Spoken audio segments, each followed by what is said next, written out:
introduce you to Mythic Migration by John Burns. Get the box open. Inside, we've got the pieces that make up the board, signed by John Burns himself. Rule book, which is very nice, color, good illustrations to show you how it all works. And we've got this bag of goodies that includes all the hexes that will be used on the board, as well as your Nessie and Yeti tokens that are used to play the game. There you have it. So, now we'll set up the game.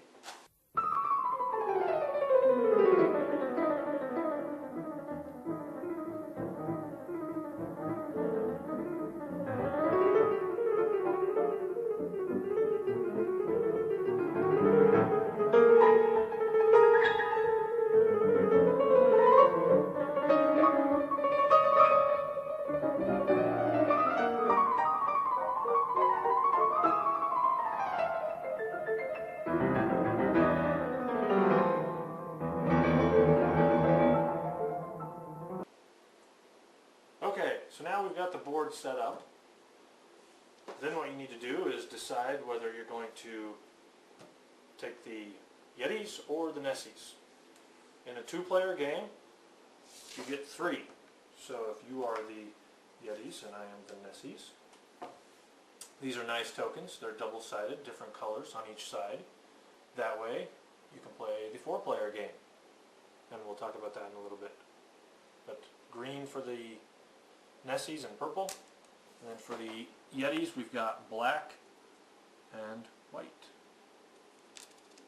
So, you start with your 3 off the board on that side, and I have my 3 off the board on this side. Object of the game is to maneuver, have your tokens travel all the way across the board and off onto the other side. Once one of you does that with all 3, you win the game. So, the board is set up with all the planes showing. The tokens are double-sided, planes on one side, mountains on the other side. So we set it up with the planes showing.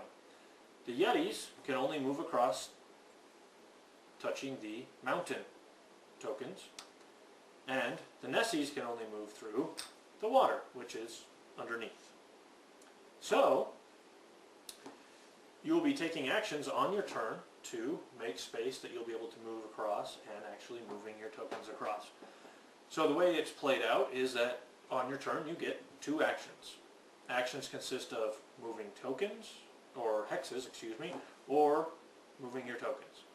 So, to move a hex, you can take a plains and flip it to a mountain on top of an adjacent hex. So I could take this one and flip it like so. That's one way you can move a hex. Another way is you can just take this one and move it over to there. Or, now that space is empty, I can take these planes and just move the planes over to there. Okay? They do not get stacked 3 high.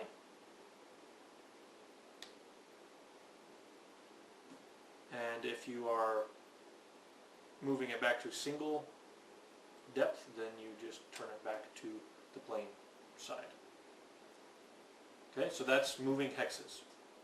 The other option you have is to move your tokens. So, for example, my first action as a Yeti could be to move the hex and then to move my token onto the mountains. Only one token can occupy any hex space at a time, and they cannot move through the same space. So let's say later on I put another mountain here. I cannot move like that. I would have to move him and then move him, like so.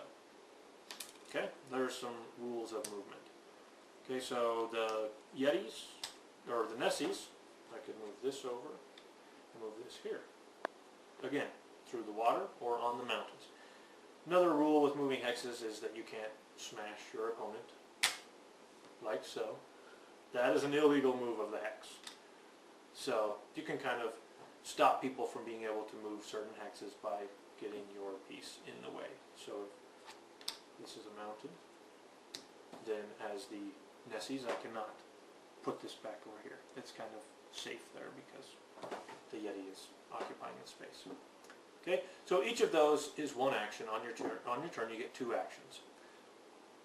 The only kind of exception to the rule is when you move your token off the board onto the other side and therefore you're done with that token, that actually requires 2 actions. Okay, and one more rule of play is that you cannot completely undo, moving the hexes, exactly what your opponent just did. So, for example, if it's Yeti's turn over there, and you do this and this, then when it gets to the Nessie's turn, Nessies cannot just undo what was just done. That would not be a legal move. I could, though, move one of these into the space, and that would be okay. So, you want to move your tokens across to the other side of the board and off, and that's how you win. Once one of you has done that, you make sure that the other person gets their last turn, unless, of course, you were the last one to go, and then everyone... You just want to make sure everybody has an equal number of turns. So, you might tie. And in that case, congratulations. You share the victory. So, there you have it. Mythic Migration.